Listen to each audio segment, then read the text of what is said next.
Hello, everyone. Welcome back to We've Been Watching with David Stevenson and Claire Woodward. I'm going to call this season three, Claire. How does that sound? Season 3 in a fairly irregular season or series. I'm so British, I still call it a series. How terrible is that? That's Shocking. shocking. That's shocking. We haven't lost our Britishness. We're still British, which everybody will be relieved to hear or not. I don't know anymore. But literally, as we've just started to record this, we've heard the tragic news about Robbie Coltrane's death at only 72. Yeah, that's very sad indeed. I mean, he had such a fantastic career and stretching right back, beginning with TV, didn't he, Claire? Absolutely. I mean, I think he sort of starred. I think he's, the ultimate Scottish star, really, because he worked with John Byrne in the theatre, and John Byrne is just an amazing actor and playwright and fantastic bloke. And then he became, he did things like the comic strip. He did lots of comedy series for BBC Scotland, like Kick Up the 80s and the fabulously named Laugh. I nearly paid my licence fee. Um, That'll come back. That will be repeated. We'll see a few things. I can't remember which series he rather famously played a rather gruff Glasgow Orangeman in, complete with a big bowler hat. That was I rather mean, fabulous. the thing about him was that he never took himself too seriously. Did you ever interview him? I interviewed him very briefly outside the Saatchi Gallery, and he was so lugubrious. I know he was the definition of lugubrious, but he was just so funny about stuff. I thought, a complete natural talent, wasn't he? Absolutely, and I think, his intelligence was absolutely towering. He was a really clever guy, a bit like John Sessions, really. I think who was obviously another Scotsman who died far too early, and I think that intelligence really came across in the pieces he did. I mean, Cracker was just a piece of dark brilliance, wasn't it? Yeah, I think Fitz is people have tried to emulate that character. I mean, you can't emulate the performance, but to come up with that sort of character that works, and it's much more difficult than people think. I mean, I think you're right. You've got to convey the intelligence of the actual character, and that's no easy job, really. I mean, people will be remembering that fondly, and I'm sure they'll be digging episodes out to watch if they can find. I mean, God, where would you find an episode of Cracker these days? Is it on BritBox? I don't It know, could but if it's not, it probably soon will be, won't it? Scott Box. Scott Box, yeah, because it's interesting actually that streaming services are pretty good at picking up on things like this and then shoving the programs on, aren't they? They are. I suppose most people are gonna be just digging out Harry Potter, aren't they, really, and looking at, Rubeus Hagrid. I mean, that was an amazing performance, really. I mean, he was sort of made for it, but that sort of almost reduces the impact that he had. I think probably the warmest character in the entire franchise. Yes, he was very cuddly, wasn't he? And he had that just amazing, comforting voice as well, and that sort of big, looming, wonderful presence. Yeah, Um, totally. And and it, do you wanna hear my favorite line, Claire? I'll get that out of the way early. yes, we do want to hear it, David. Let's let's have a drum roll for that because we haven't done a drum roll for a long time. There's a storm coming, Harry. Oh dear, that could have been made for Liz Truss as well today, couldn't it? But yes. That sent a shiver down the spine of everybody listening, including those new people on Amazon Music. I hope you're enjoying the podcast. Oh, Amazon Music. Are we on Amazon Music now? How fabulous. We're on This is Amazon what's happened in Music. the interim. I've heard of this new company called Amazon, and they do Amazon Music, so we're on there as well for anybody on Spotify or elsewhere that wants to jump across platforms. We're non-discriminatory when it comes to platforms, aren't we? This is fabulous. We're everywhere like a rash now.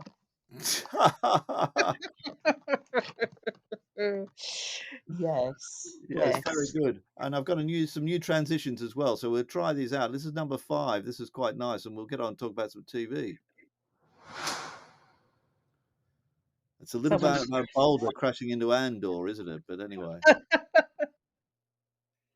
we're the going to start music. talking about we're going to start talking about Maxine, which is a real life drama that was on Channel 5 during the week. I think 3 episodes. Now, I have to say it didn't take me long to really dislike this drama, and I have nothing against anybody who's in it or the production. But I just again, I'm really irritated by the fact that it's even there. Absolutely, and I think those Sower murders have been they've been picked to pieces by so many true crime shows that Absolutely. we know it inside out. And, are we being invited to feel I think we were being invited to feel sympathy for Maxine, weren't we? And Yeah, I I have know. absolutely none. Yeah, and doesn't that make you feel awkward? And there's nothing worse, I think, as an audience than feeling manipulated by drama. I mean, we'd never give in to anybody that we were being manipulated, but I did feel that that was what was happening with this Maxine character. And I mean, she's probably more evil and Huntley than I don't want to even sort of speculate on that really, but that's what the drama's inviting you to do, and that can't be right. Yes, I absolutely agree. I mean, in that first episode, you could see that, he was ringing her up and, being abusive and controlling. And so what, I thought, really? I mean, I understand why Channel 5 made it because, their crime dramas sorry, their crime documentaries are really popular. But Yeah. are we gonna have, like, I don't know, well, look how popular Jeffrey Dahmer is on Netflix at the moment. Yeah, totally. I mean, I realize these things get ratings, but I've had enough of them. I mean, the Dennis Nielsen one, which I think we discussed, or maybe we missed it, but the No, I Dennis think Niel we did. It was very good, wasn't it? yeah, I mean, again, that was brilliantly done, and that's the problem with these, isn't it? I mean, I think the other thing is that performers, actors must love doing them because they're I mean, you can't say these are gritty roles. They're so dramatic, aren't they, the roles? Mm. And it's a challenge to get the character right as well and get a real life character, down pat. But, I mean, the thing is with Nielsen, he was, and it was David Tennant as well, so you had that Yeah, interesting people are wanting to see what Tennant's like. But Maxine, it was kind of a well, she wasn't the main figure in the story, was she? She was the pathetic little woman that did all the cleaning up for him. yeah, Um, absolutely. I mean, the and only character go on. well, I just say, I just thought it was grubby.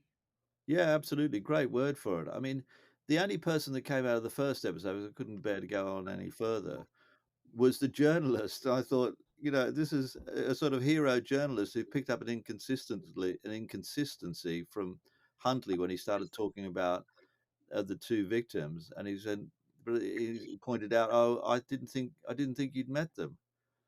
Mm, mm. So he was the sort of hero of the piece, but, I mean, really, do we I mean, as much as I'd like to see a journalist in a positive role, it's not bloody worth it, is it?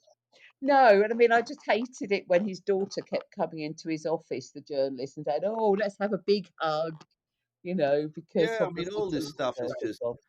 yeah, totally, that's all again manipulative, to make you see another father-daughter relationship, and I just I mean, that's too much of a cliche. I mean, I was writing this week about it, and my conclusion was that Ofcom should rule that you can't make any ad revenue while the program's actually on the air, and I think that would slow them down a bit because, I mean, really, these are just money-making exercises by the TV channels.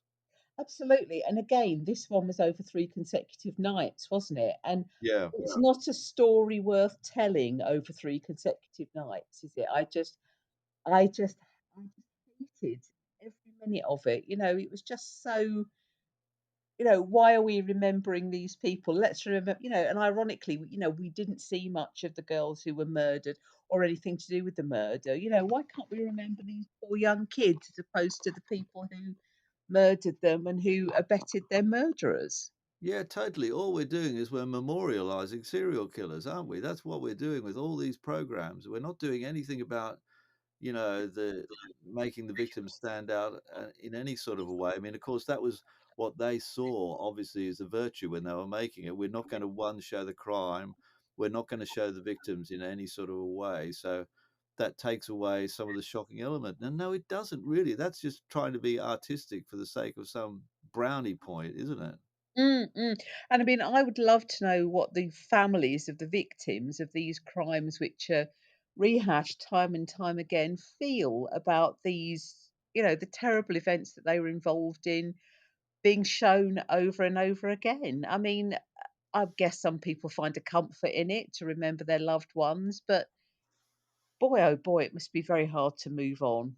Yeah, not in that way they wouldn't find it comfort, surely. I suppose it's gonna be pointed out to you as well by everybody that's around you. I mean, Mm. in a small village and small area like that, it's inevitable, and people, I couldn't imagine the townsfolk would have actually watched it.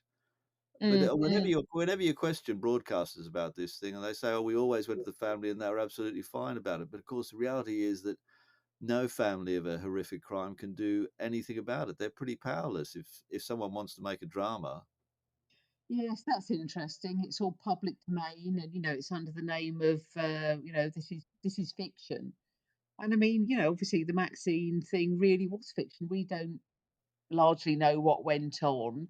Um, but yes, we don't want any more of this, please, broadcasters. We've kind of had enough. No, no, exactly. So we'll give that I'll just give it 1 star, and you can actually give it even less if you Well, like, but I think we can't really give it any lower than one, but it was like I felt dirty after watching it, frankly.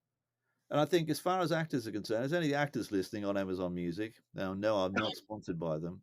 Um, just don't do these dramas. Just turn them down. Why do you keep doing them? What's in it for you? Apart Well, from the obvious.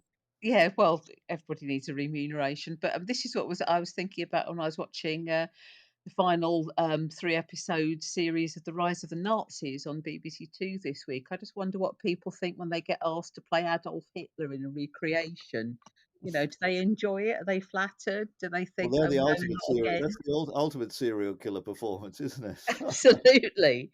Because it's interesting. I mean, I haven't noticed the same person playing the Führer in too many things. I suppose it's one thing you don't really want to get typecast as, isn't it? Hitler. I mean, that looks a bit of quality, actually. Is it called it's not Downfall, or was it The Downfall of Hitler? Or I think it's just all called Rise of the Nazis, but this run is about the fall of the Nazis. And it's just really interesting because they have lots of different voices. It's not just the usual sort of history professor blokes, but there's lots of international historians, historians of colour. There's women historians on there who are clearly as obsessed about Nazi history as I am. And it's just beautifully presented, and um, yeah, the sort of recreation scenes are all done very well. Well, I And I think mean, it's slightly different, isn't it, in the respect, I suppose, that they have a thesis that they're wishing to tell us in the TV documentary, mm, hopefully. yeah, Um, it's whereas there is no often with the TV dramas, unfortunately, you can't see why they're being made, but I must catch up with the Nazis. yes, you must. And there was a good series on Channel 4 sorry, there was a good series on Channel 4 recently. It was called Hitler: The Lost Tapes. And it was going into it's very interesting about Hitler's photographer and how sorry, how Hitler's photographer created his image. It was tremendous, really good stuff. What I don't know about the Nazis now, David, you could write on the back of a postage stamp. But we'll still keep you on Nazi watch. I think that's important. Nazi Watch, yes, we should do one every week because they're so popular. Yes, we should definitely do that. Yeah, I'm up for that. Good. That's worthy of a transition. Nearly caught my Right. hand in the car door. Let's move on to ITV. We're going slightly upmarket with, not that I'm trying to cause too much offence to Channel 5, but let's go to Karen Pirie, told over, again, this was told over 3 weeks, interestingly, and not a crime drama, not a real story as far as I'm aware, but it was interesting because it was dealing with a cold case from 25 years ago in Scotland, and a Val McDiarmid character being portrayed for the first time, Karen Pirie, and someone called Karen as a detective was the last thing I ever expected to see on television, frankly. Exactly. Well, I mean, she did say, didn't she, in the first episode, this is a bad time to be called Karen. which I thought was, very of the moment. But I mean, Val's work is really of the, it is of the moment, and it does feel really fresh because her books, I don't feel are overcome. I think Wire in the Blood was hers, wasn't it? Yeah, absolutely. That was very good. The And Robson that was Green. very good. But I just think she writes such vital characters, and there's always so much that goes into the forensics as well. And it was just so nice to see, a fresh-faced young actress in a good, meaty, serious role, not just a piece of fluff. That's what I enjoyed most about it. Yeah, Uh, definitely. I thought I'd found little to criticize. I think the first episode was a bit slow and I couldn't work it was a bit disjointed, but once they drove the story on, I thought it was, high quality stuff, and particularly the last episode, I thought was very dramatic. I thought the last 20 minutes was some of the best telly I've watched this year, really, and I wasn't expecting it, but you're absolutely right about having a sort of fresh-faced younger woman, pitted against the sort of brutal old killer. I mean, I thought that was mm, really chilling in the absolute sense of the word, and it made me think about it's probably quite close to real life detective work in a sense where you've got younger detectives often coming up against people that they have to face down and try and get the truth from. mm, mm, mm. If we could have had it over 3 consecutive nights, I think it may well have improved it, but I don't think it took anything away from the original idea, which to get an original idea for a detective drama now is quite something, isn't it? And it dumped the cliché of the older detective who is either a widower or is drunk or can't find his way across the road or some similar ailment, and, is trying to work out a sort of complex serial killer investigation with about 17 victims. Mm, mm. And I thought what I liked about it as well, it had echoes of Unforgotten as well, with those sort of, three young men who were questioned about the murder in the past or coming together in the present, Yeah, which I absolutely. liked. We're big fans of Unforgotten. I mean, Yeah. I Do we is know it when it's coming back, David?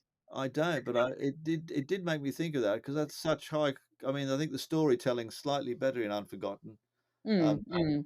because he's been around a bit longer in a way, but, yes, I mean, I think sort of 4.5 stars for me, really. Oh, It just yeah, absolutely exploded. 4 from me. I'm being a little less generous. But, yeah, it was good, and as I say, it just felt fresh. So, thumbs aloft. Yeah, well done, ITV. We'll have some cheering, I think.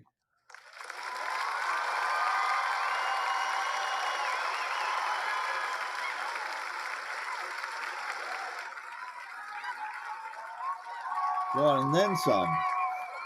Oh my god. I'd love to know where that came from. It sounds like the Chippendales audience. I think that was some leftover, canned cheering from the NTAs when Philip Schofield picked up his award. Now I noticed on this morning, they did a sort of celebratory reel for This Morning winning an NTA, craftily cutting out any booing and hissing and anything about the highly ridiculous Q-gate story. Yeah, I mean, I really think they should have done some sort of recognition and apology for that because, um, it's not a big story, but it was it was a bit of a cock up, wasn't it? Let's face it. It's Mm. some sort of clever PR or something came up with the idea of saying, "Oh god, we can get you into the press area." I mean, we could have got into the press area, but chose not to do it. I didn't queue either, but, I thought it was probably wrong to do it. Um, and if Yes, they couldn't and get Beckham and to they queue, didn't actually report on it, did they? They weren't seen on screen reporting on it. if that's what the level of reporting is these days, I might go and be a reporter again. But, I mean, what about the NTAs last night? I mean, I do think they should actually, there was booing, a bit of booing for Ant and Dec winning again, but, they are nominated and the award is voted for by the public. So, Yeah, I don't have an issue with them getting so many awards. I mean, I watched a trailer which was released lunchtime today about the next series of I'm a Celebrity, and even the trailer made me look forward to the show. I mean, it was brilliantly done, the trailer, really well acted. And they're, falling out of a helicopter and laughing and joking, and I just thought it was brilliantly done. So they're good. yeah, they are the best, aren't they? It's like sort of Bradley Walsh as well, isn't it? Winning again for, Beat the Chasers, which I think is fantastic. Yeah, I mean, I don't think we should sort of grow to resent popular performers. I mean, that's getting ridiculous, isn't it? Mm. I Yeah, mean, it we is put them there. We ridiculous. we put them there. We're watching them. I mean, they are by definition popular because of the audience that they attract. Um, Mm. it's difficult to get away from that, really, isn't it? The other award I thought was really good was Anton Dubek. Oh, I love Anton. He's so fabulous. I'm just amazed that no one signed him up for a sort of, an ITV travelogue or something like that because, he is such joyous company and he is very smart and witty and yeah, he's wonderful. And again, Martin Lewis last night as well, who I just think is a very good thing for the Yeah, country at the totally. moment. He's brilliant on that show. I mean, he's got a what is a regular slot, I think, on GMB. I think he's there Monday and Tuesdays. I might be wrong. I think that's what he the days that he does. But his tips and his advice to people is absolutely brilliant. I mean, for God's sake, he should be in the cabinet. I don't think we've got a completely dysfunctional government and a cabinet at the moment. I mean, Martin Lewis could run it in his spare time. It'd take him 5 minutes to whip them into shape. Absolutely. Well, after it's been your turn and my turn, David, maybe Martin can do it. But I just think it was a pretty genius move of ITV to put the Martin Lewis Money Show on prime time in the evening. Yeah, absolutely. Who would have thought it? 'Cause that's normally the sort of thing that would be put in a daytime schedule. But no, Yeah, I mean, I it's think you would think that's public service.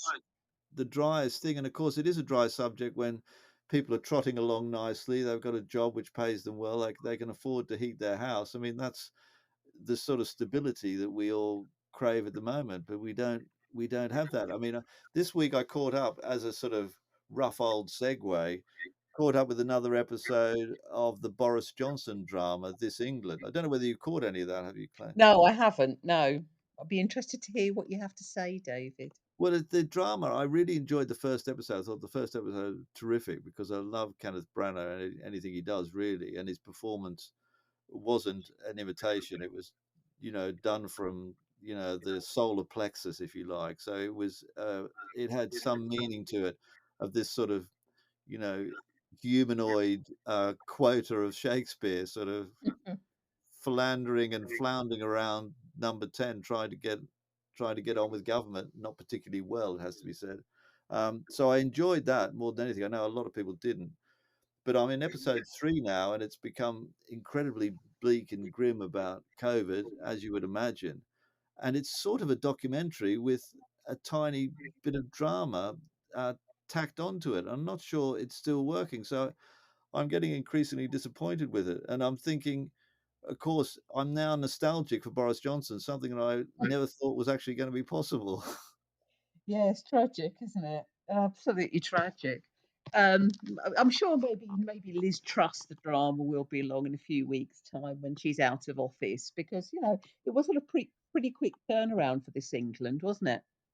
It was, and I think if Johnson would still have been in power, I think we would have viewed it differently, and I think that is a bit of a shame about it. I mean, it's such a shame that Sky didn't have any input to stop Liz Truss becoming prime minister. I think maybe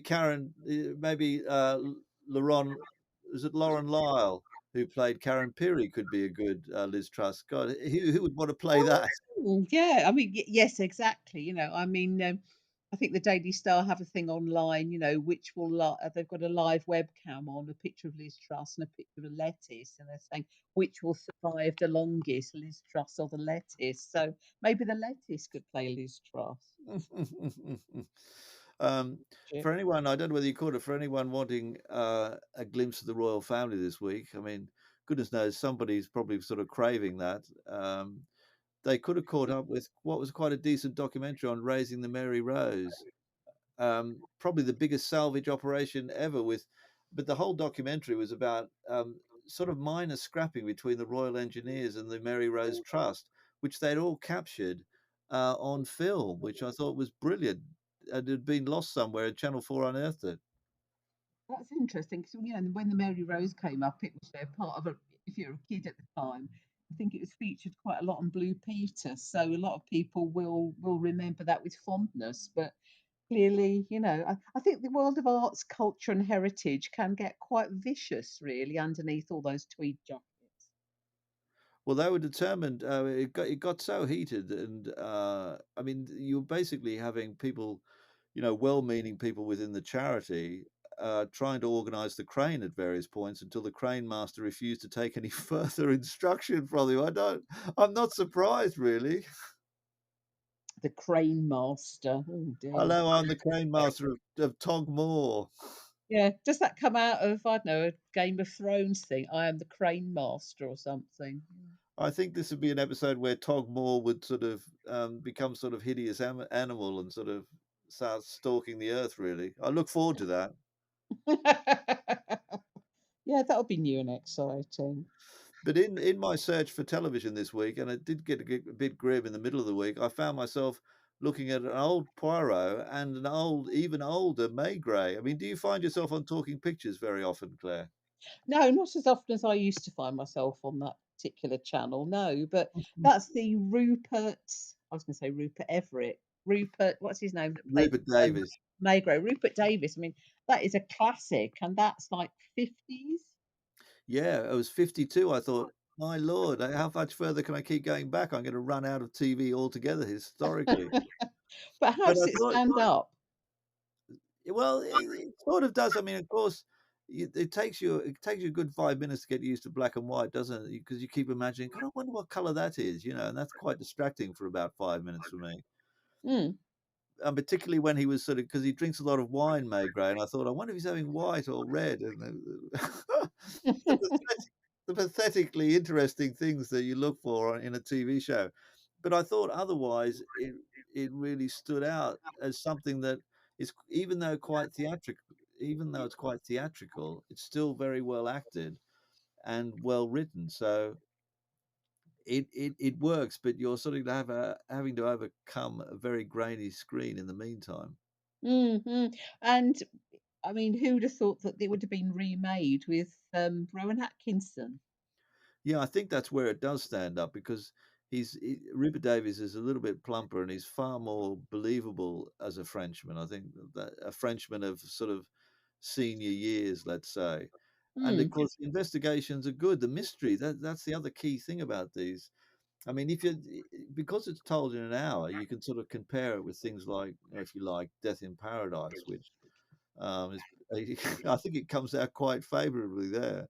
I mean, Well, it's not. frankly, anything would. Oh, I've said it. There you go. Yeah, exactly. It's not the biggest name celebrity in the visiting party to the island who's going to be the killer, which is normally the killer or the victim anyway. Well, I Um, mean, vintage TV, there's a channel that's popped up on Freeview called That's TV, which has the most random selection of old programs, mainly from the 70s, that I've ever seen. You can still get Benny Hill and the Goodies and a selection of programs about how celebrities died, stuff like that. God, And Harry Enfield. I mean, I don't know how they buy these programs in, but it really is the most bizarre channel. But that's funny. I think I did a piece on one of because they've got Till Death Us Do Part, haven't they? yes, that's right. And I had a chat with the channel controller, Mr. Controller, and I mean he was sort of celebrating that it might be offensive in various points, and I thought that was quite hilarious. Really, I was thinking, can you go around calling your wife a silly moo? And he said, "Oh yes, we've made sure we've kept that in." I wouldn't be offended if someone called me a silly old moo. I am. But it's interesting that that they still get there is a market for all these old things, and also particularly because it's on Freeview. Normally Yeah, these also I things are think hidden behind a paywall. yeah, totally. And I think, cost of living, people are going to be thinking, which service can I know we've talked about this before, which service I'm going to use. And of course, I'm mentioning Amazon a lot, but I think it's one of the cheapest, is it not? Mm. Well, I mean, I've noticed today that Netflix are going to do a 4.99 subscription, but you will get less programs for it. So, I don't know what your bargain basement Netflix subscription will include. Presumably, it'll be things that have been done to death, and you'll have to wait. I don't know, a year or two to get the new ones. I mean, what we're looking at is a really, really fragmented TV market where you won't know how many people are watching anything. Although Netflix say they're now going to release some audience figures. I don't know whether that's. I mean, people. It's only people in the media that care about audience figures. Do people actually go, "God, I'm surprised more people didn't watch the Queen's funeral"? Aren't you? Well, that's it, and because it doesn't rely on advertising, I mean, you know, the only thing that matters to them is their bottom line of profit and loss, isn't it? Yeah, totally. Um, I had a look at some pictures came in today, of the new series of The Crown. I'm wondering if it's going to be boosted by the death of the Queen, or whether people will stay away from it thinking it's in some way offensive. It's hard to really call that sort of thing, isn't it? Well, I think people will watch it regardless. I mean, I have to say, I kind of gave up because I find the sort of Princess Diana and Prince Charles storyline rather sad and not very interesting anymore. I mean, what really I really enjoyed about The Crown were, characters like Princess Margaret and Princess Anne, who were just really interesting. And we don't know, we don't talk much about them, but the Tuck and Die thing is just very, very sad. Yeah, Um, that's a terrible story. I know it was interesting that Olivia Williams is playing um, Camilla Parker Bowles, now the Queen's consort, and she was saying she was looking for the humour in the role because of their terrible predicament. I was saying, God, I bet they're having a good old laugh over a double gin and tonic. yeah, exactly. Oh yeah, laughing at Diana. I mean, yeah, yeah. It's again, I would say it's an upmarket version of a little bit grubby, although maybe not quite to the Maxine levels of grubbiness. Yeah, I mean, it's interesting, isn't it? Because I think people now take exception to the Crown because they they say it's not accurate, and yet in every single drama there is a compression of events, and there is no accurate. That's not the point of it to be accurate, and yet Mm, there's a real problem now of being able to separate what is real life and what is a TV drama. I mean, the TV dramas are sort of it's a version of reality, isn't it? exactly. Maybe they'll make a TV drama of this podcast Absolutely, because eventually. we're a version of something. We're a version of a podcast. Who's gonna play you, David? Oh God, well, pity Tom Cruise is too short. It would be straight in there with his sort of acting skills. Yeah, leaping over sofas and everything. Who would I you know go for, Claire? Sandy Nichols from Till Death Us Do Part, if she was still around. She could play me as a silly old moo in a wraparound Finny. Well, they'd probably call we could what would we call it? We would call it silly old moose or something. Shall we finish with a quick word on my favourite reality show at the moment? I mean, I'm not watching that many. This is the only one I'm watching, to be frank. We'll Go have a on. transition. We'll have a transition just for the hell of it. Oh, that sounds like a boulder landing in the middle of the Australian outback, which is what I was watching in The Farmer Wants a Wife on E4 on Monday. It's you only get to see it once a week, which I think is probably about right, really. Um, well, it's all about quite simple farming folk, and they are simple farming folk who have got TV cameras trained on them, and it starts off with about at least 20 women throwing themselves at these four guys who can't believe their luck, really. I don't think they've seen female folk for about 2 decades. And what are the women like? Are they sort of the antithesis of the outback lifestyle, shall we say? Well, they are. You've got management consultants and nurses and people like this. I mean, they're mostly sort of metropolitan folk, and I'm thinking, well, you're not interested. One of the women was saying this guy who had a vineyard in Tasmania, who I don't class as a farmer, but anyway, he'd almost built this sort of wooden hut at the back of his house, and she's going, well, it doesn't look very suitable for children. I'm thinking, well, why? Because it doesn't have any windows. I mean, he hasn't even finished it. That sounds fantastic. I mean, one of the great I mean, I'd just like to hear, the songs lyrics of Waltzing Matilda being changed. The thing about this show is one of the places they went to is Cunnamulla, which I vaguely know. I've never been there, but it's 8 hours north of Brisbane, so that's as far away from anywhere as you can just about get. Mm. And no one in their right mind would go there. I mean, okay, someone who's close to animals might do, but And on that note, lovely to be Yeah. back, and, I won't mention Amazon next week. Next week, it's Spotify's turn. Yes, exactly, or any other people who'd be prepared to take us on. So, until next time, David. Absolutely. Great to catch up on all the latest telly, Claire.